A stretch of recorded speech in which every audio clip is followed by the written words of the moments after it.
Then the next ruler in Tughlaq dynasty is Naziruddin. Naziruddin Tughlaq. He was the last ruler of the Tughlaq family, and Mongol king Timur, when he invaded India and he plundered wealth in 1398-99 from Central Asia.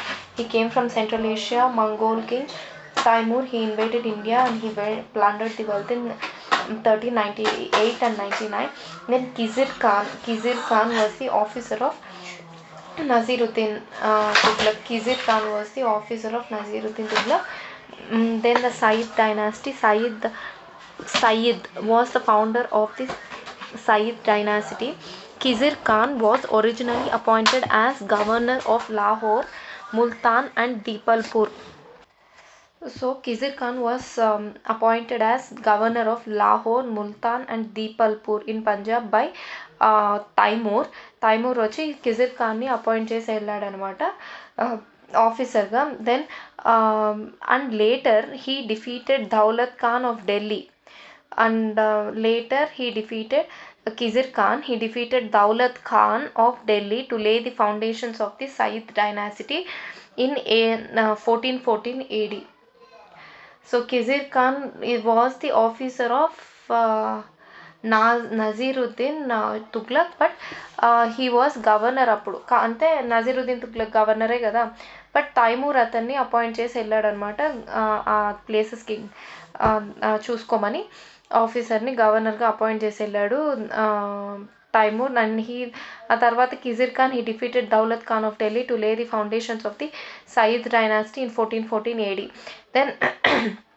Then he officially recognized Timurid sovereignty. Timurid అంటే Timurid అంటే dynasty Timurid dynasty. He officially recognized the Timurid sovereignty.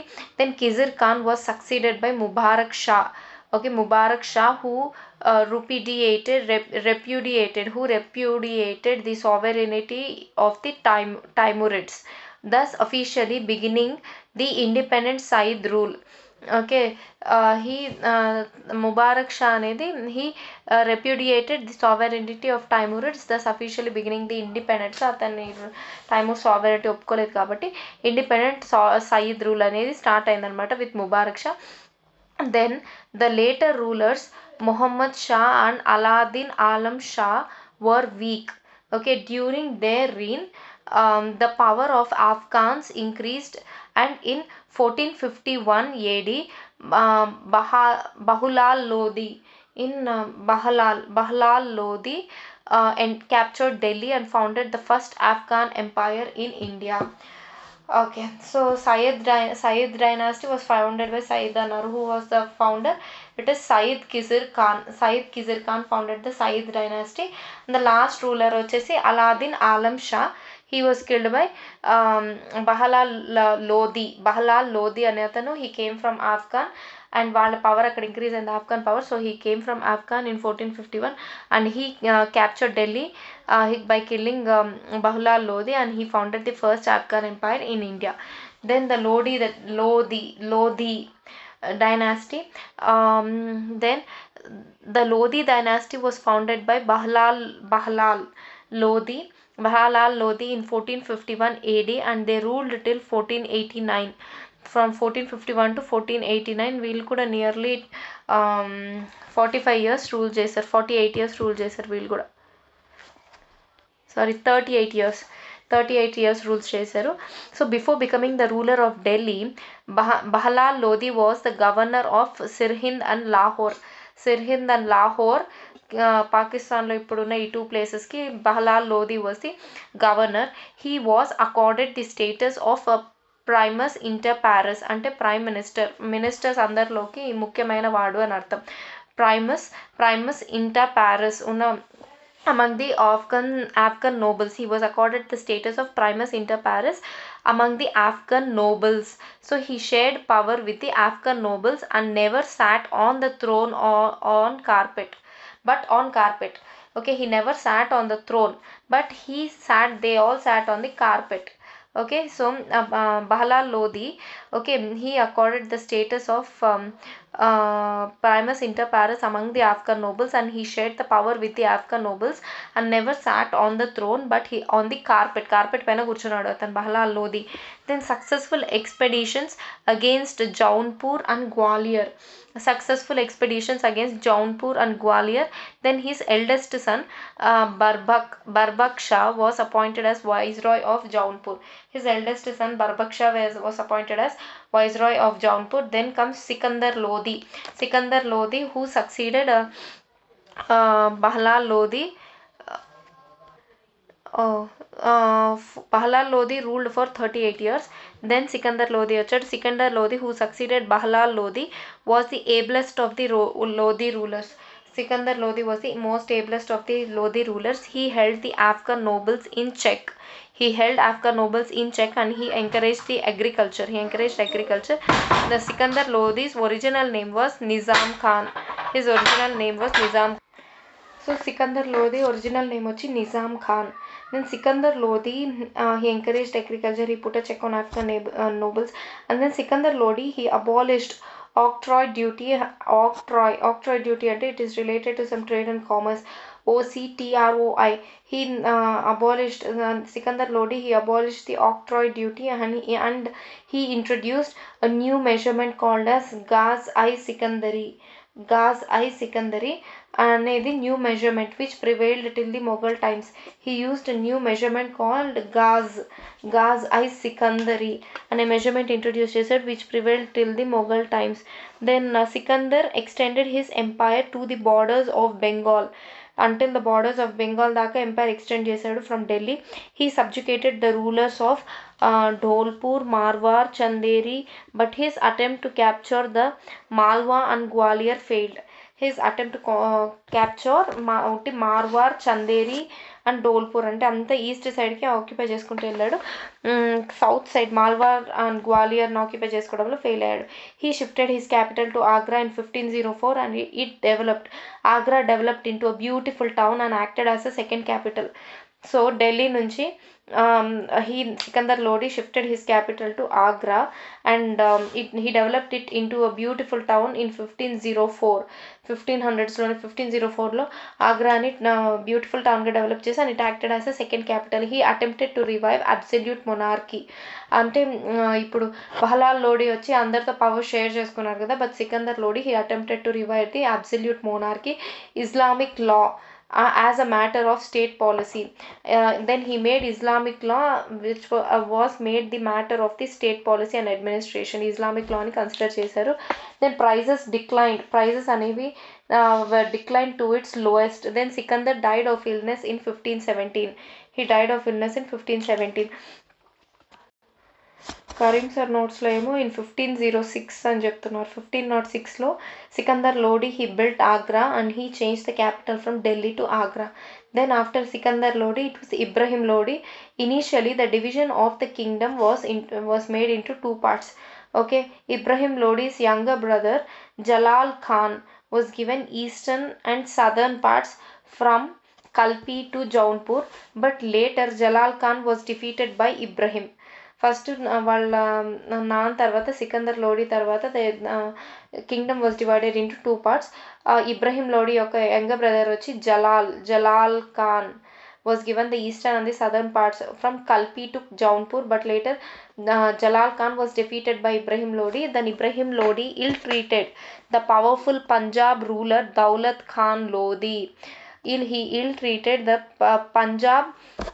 powerful Punjab governor Daulat Khan Lodi, and it was at that time that Babur appeared in India, and in the first battle of Panipat in 1526 AD, Babur defeated Ibrahim Lodi and founded the Mughal Empire. Thus a new era began. Thus powerful Delhi Sultanate came to an end. So ఇట్లా ఏమైంది, Ibrahim Lodi ill treated powerful Punjab governor Daulat Khan Lodi అనే అతను ill treat చేశాడు. Then అదే టైంలో Babar appeared in India and the first battle of Panipat was fought between Babar and Ibrahim Lodi in 1526. Ibrahim Lodi defeated Babur founded Mughal Empire. The Sultanate came to an end in India.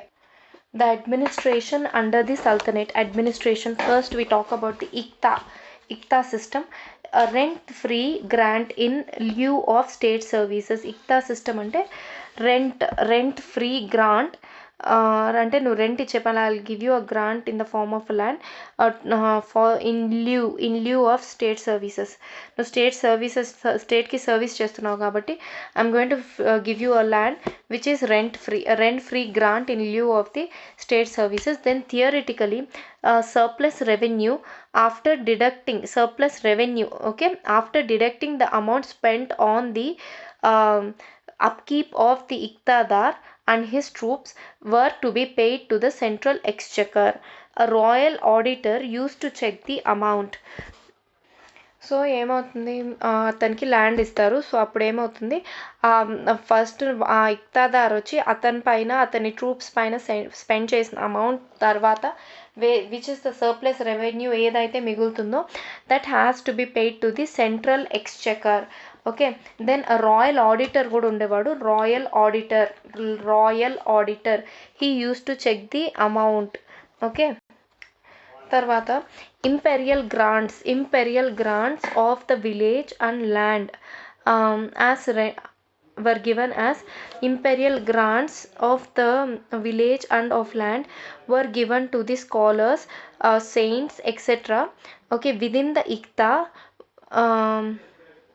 were excluded from the iqtadar's jurisdiction. Okay, ఇప్పుడు already ఒక ఇక్తాదార్కి మొత్తం ఒక village అలా ఇచ్చేసామన్నమాట, land in villages నీ కిందని. So ఆ village లోపల if any imperial grants అంటే కింగ్ ఇచ్చే grants, imperial grants are the one which king gives. Imperial grants of any village are land which is given as rent free to the scholars and సెయింట్స్కి scholars కానీ ఇచ్చామంటే within the iqta are within that iqtadars thing, that land is excluded from iqtadars jurisdiction. So ఇక్తాదార్కి ఇచ్చిన land లోపల ఈ land gifted land కానీ ఉండిందంటే that gifted land will not come under the Iqtadar's jurisdiction. Then revenue policy. In administration, four basic sources of revenue were there. First వచ్చి ఖరాజ్ అంటే land revenue. ఖరాజ్ generally 1/3 of the produce, but during Alauddin Khilji and Muhammad bin Tughlaq it was half of the produce were given to the king. Actual అయితే Vedic పీరియడ్స్లో, మహాజన్ పీరియడ్స్లో అయితే 1/6 of the produce ఇచ్చేవాళ్ళు. But ఇక్కడ Delhi sultanate టైంలో అయితే 1/3 of the produce should be given to the king. But Alauddin Khilji and Mohammad bin Tughlaq టైంలో అయితే half of the produce was taken as ఖరజ్ ఆర్ ల్యాండ్ రెవెన్యూ. సెకండ్ వచ్చి జకత్ అంటే రిలీజియస్ ట్యాక్స్ అనమాట. 2.5% of the actual income or your wealth should be given to the king. Then KHAM అంటే state's share of war booty. State's share of war booty అంటే half 1/6 of the spoil. But Alauddin Khilji used to take 4/6 of the spoils. ఇప్పుడు ఎక్కడికైనా వెళ్ళారు, come అంటే ఒక ప్లేస్కి వెళ్ళేసి ఆ ప్లేస్ని మొత్తం డెస్ట్రాయ్ చేశారు, టెంపుల్స్ అన్నిటిని. సో అక్కడ ఏమంటే యాక్చువల్లీ అక్కడ ఏమైతే స్పాయిల్స్ ఉన్నాయో దాంట్లో 1/6 of the spoils were taken as state's share of war. ఇప్పుడు నీతో వార్ ఫైట్ చేశాను, నాకు దానివల్ల ఫైనాన్షియల్ లాసెస్ వచ్చాయి. సో దానికోసం I'm going to take the spoils నుంచి మనీ తీసుకొని నా వార్లో సోల్జర్స్కి జరిగిన దానికి అవంతా అది నేను పూడ్చుకుంటా. So that is called as cum. That is once it used to be 1/6 of the spoil, but Alauddin Khilji used to take 4/5 of the spoils. Then jizya was the tax on non-Muslims. Then from able-bodied grown-up males collect చేసేవాళ్ళు. Besides గర్హి, ఖరాజ్, ఖిద్మత్ కోతి or extra SEZs.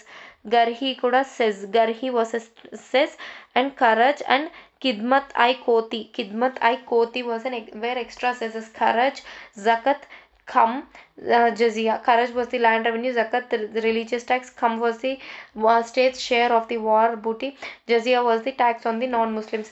These were the revenue policies. And then the judiciary, based on the Islamic law, which is derived from the three main sources. Islamic law is derived from three main sources: the Quran, the Hadith. The Hadith means the traditions and precepts of Prophet Muhammad in matters of law and religion. Hadith ante the traditions and the precepts, of Prophet Muhammad in the matters of laws and religion. And ijma ante consensus of opinion, అందరూ కలిపి ఒకటే opinion గా చెప్పడం. Consensus of opinion నుంచి the Islamic లా అనేది derive అయిందనమాట. Based on Islamic law, the judiciary is based on the Islamic law which is derived from the Quran, the Hadith and traditions and precepts. Traditions and Prophet Muhammad follow చేసిన traditions in the matter of law and religion లో ఆయన follow చేసిన traditions అనమాట హడీస్ అంటే. Then ఇజ్మా, IJMA, ఇజ్మా వచ్చేసి consensus of opinion. So at the top of the judicial hierarchy the Sultan himself is present. At the top of the judicial hierarchy, that sultan was present. Then muftis interpreted the law for sultan to give the decisions. Muftis అనేవాళ్ళు they interpreted the law for the sultan to give decisions. The muftis they interpreted the law for the sultan to give the decisions. Then below the sultan was Qazi ul Qasat ఖజత్ అనే అతను ఉండేవాడు below the sultan. So ముహ్టాసిబ్ ముహ్టాసిబ్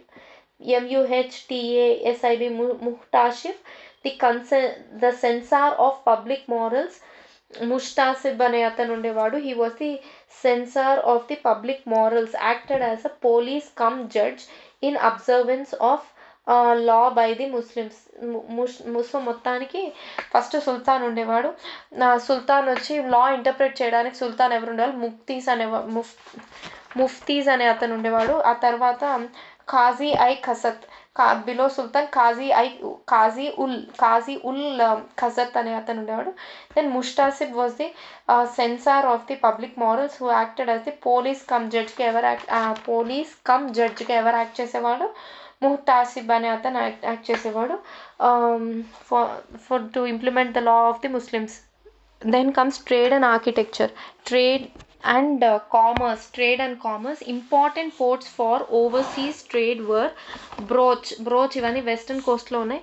important ports for the overseas trade were Broach, Cambay, Multan, Lakhnauti and Sonargaon అంటే gold. సోనర్ అంటే gold కదా, Sonargaon అనేవి ఇవి ఉండేవి. ఏవేవి, Broach, Cambay, Multan, Lakhnauti and Sonargaon were the important ports of that time. Then Bengal and Gujarat were famous for fabrics of fine quality. Then Bengal and Gujarat were famous for fabrics of fine quality. Then Cambay was famous for silk textiles. Cambay also, it was famous for textiles, gold and silver works. Cambay was famous for textiles, gold and silver works. And Sonargaon in Bengal for raw silk and muslin. Sonargaon in Bengal, okay, it was famous for raw silk and muslins. Then the coastal trade and the trade between the coastal parts and the North India was carried mainly by Gujaratis and Marwadis. The coastal trade and the trade between the coastal parts and the North India was carried out by the Gujaratis and the Marwadis. Then Muslim Bohra merchants also participated in it. Muslim Bohra merchants also participated in the trade. Then Muslim Bohra merchants also participated in the coastal and trade. Then over the land trade with Central and West Asia was mainly done by Multanis and Kusranis చేసేవాళ్ళంట. Over land trade with central Asia and the West Asia was done by Multanis, were mainly Hindus, and Kursani, Multani, Kursani were Afghans and Iranians. Multani ante they were mainly Hindus. Kursani ante they were Afghans and Iranians. So వీళ్ళు traders అన్నమాట. Then art and architecture. The conquest of India by the Muslims, it made an effective and distinct impact on the indigenous manifestations of life and culture, which gave rise among the other expressions of which gave rise among other expressions or art, also to a new style of architecture. So Muslims ఇక్కడికి రావడం వల్ల the impact was there on indigenous manifestations of life and culture, which gave rise to expressions, art and also architecture. So this style incorporated, this style of art and architecture not only incorporated certain new modes and principles of construction, but also it reflected the religious and social needs of the adherents of Islam. It also reflected the social and religious needs of the adherents, అంటే ఎవరైతే ఇస్లాంకి విధేయులుగా ఉన్నారో వాళ్ళ needs ఏంటి, religious and social needs ఏంటి అది కూడా చెప్పింది అనమాట. Apart from showing us new modes of principles of construction. Okay, so in the Hindu, Buddhist or Jaina constructions, spaces were either spanned by beams or the courses of bricks or stones were laid in corbels to cover the open space. Okay, so మన దీంతో ఏమంటే it was either the spaces were spanned by beams, the spaces were either spanned by beams ఉండేవి occupy చేసుకోవడానికి, or bricks or stones were laid in corbel style to cover the open space. Though use of arches existed in India, it was firmly implanted on Indian soil only by the Muslims. Arches use చేసే architecture ఇండియాలో ఉన్నా కూడా it was firmly implanted only by the Muslims in India. The flat lintels or corbelled ceilings were replaced by arches or vaults, and the pyramidal roof, that is pidha, or spire, that is shikara, by the shikara was replaced by dome. The arches or the vaults, ఈ corbelled ceilings ఉన్నాయి కదా, the flat or corbelled ceilings, they were replaced by the arches, and arches అని అనొచ్చు, దాని volts అని అనొచ్చు, arches or vaults and the pyramidal style roof అనమాట, that is pidha. And shikaraలు వచ్చి they were replaced by dome. Pyramidal roof pidha ఏదైతే ఉందో it was replaced by pyramidal roof, or the shikara it was replaced by dome. Pidha was replaced by dome. This flat lintels or corbelled ceilings were replaced by arches. Then concept of sunshade or balconies introduced chajjas ante eaves. The concept of sunshade or balconies introduced chajjas, chhajjs, chajjas or eaves, and kiosks ante chatris, and tall towers called minars, and half doomed double portals. And half doomed double portals are other distinguishing features in the Indo-Islamic architecture. Concept of the sunshade or the balconies introduced the chajjas, the kiosks which are chatris, and tall towers, minars, and half doomed double portals. And these are the distinguishing features of Indo-Islamic architecture. The practice of burial of the dead introduced the tombs, which comprised a doomed chamber, that is hujra, with a cenotaph in the center, a mirhab on the western hall, and the real grave, that is kubara, in the underground chamber, that is maqbara. Underground chamber maqbaralo kubara, that is a real grave, is present. Then practice of burial, it is introduced by the tombs, which comprised of a doomed chamber, that is hujra antaru. Doomed chamber was called as hujra, which had a cenotaph in the center. It had cenote in the center, a mihrab on the western hall, real grave, kubara in the underground chamber, maqbara. Then the indigenous ornamentation is largely naturalistic, delineating అంటే straight line లో ఉండడం, delineating with a conspicuous zest, um, with a zest of human and animal forms. It was the indigenous ornamentation అంటే designs ఎలా ఉండేవంటే వాటిపై it was largely న్యాచురలిస్టిక్గా ఉండేవి. Okay, and they had human and animal forms and luxuriant vegetation and life characteristics of the tropical country. ఇవన్నీ luxurious vegetation and the life characteristics of the tropical country were all the indigenous ornamentation, that is decoration of on the వీటి మీద ఉండేదన్నమాట. Since representation of living beings was forbidden by the scriptural injunction. Representation of living beings అంటే హ్యూమన్స్ని represent చేయడం it was forbidden by scriptural injunction. వాళ్ళ స్క్రిప్ట్స్లో రాయడం వల్ల అలా representation of living beings was not allowed. It is forbidden. The Muslims took recourse to execution of geometrical and arabesque patterns.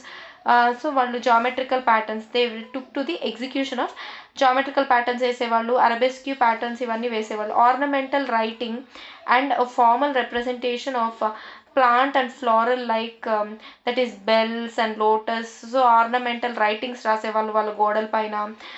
Geometrical and అరబెస్క్యూ patterns వేసేవాళ్ళు. ఆర్నమెంటల్గా Urdu writings రాసేవాళ్ళు.